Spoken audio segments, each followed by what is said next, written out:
You know, sometimes the biggest medical breakthroughs aren't brand new discoveries at all. Sometimes they're hiding in plain sight. Today, we're diving into a real pharmaceutical paradox, the story of a drug that completely changes its job just by changing its dose. So let's start with this one kind of wild question. What if a medication we already have, one designed to treat addiction, could actually help with things like chronic pain and autoimmune diseases, just by using a tiny fraction of the normal amount? It sounds a little out there, but that is the very real story of Low Dose Naltrexone. And look, this isn't just some interesting science experiment. This is real life for millions of people. I mean, so many are dealing with chronic inflammation or autoimmune disorders, and they are constantly looking for something, anything, that might help. That's why this story is so important. So, let's get to it. What exactly is low-dose naltrexone, or LDN as people call it? The secret, as you're about to see, is all in the numbers. It's a real tale of two doses.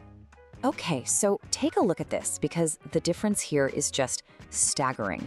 On one hand, you've got standard naltrexone, we're talking 50 to 100 milligrams, used for treating addiction. But then you have LDN. The dose is as low as half a milligram. That's up to 100 times lower. And it's used for something completely different, working with the immune system. This isn't just a small tweak, it's a whole new way of thinking. So what is this stuff, anyway?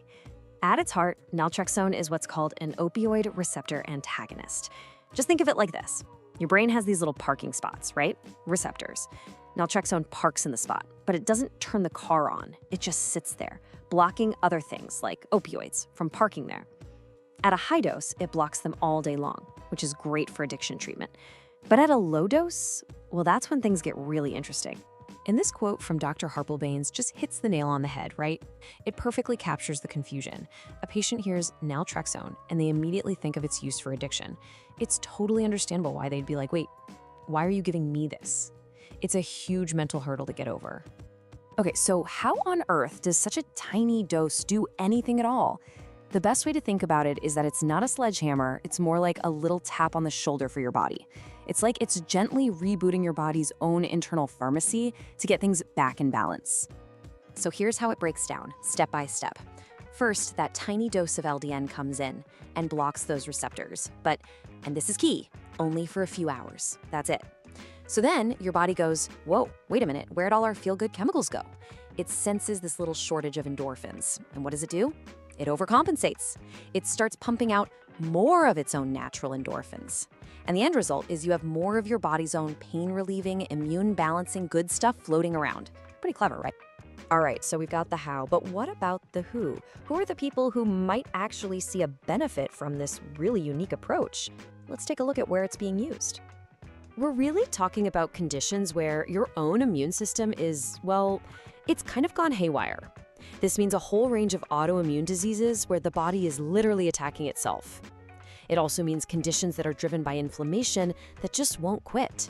And it can even be used in situations where the immune system just needs a little support to become more resilient. Let's make this real. Take Hashimoto's, for example. That's where your immune system gets confused and starts attacking your thyroid. The idea with LDN isn't to replace the thyroid hormone itself. Nope, the goal is to get to the root of the problem, to calm down that inflammation and hopefully convince the body to, stop attacking itself. Now, this is super important to understand if anyone is thinking about this. It is absolutely a journey, not a sprint. It takes a lot of patience, and it's all about listening very, very closely to your own body. And the whole philosophy is right there. Start low and go slow.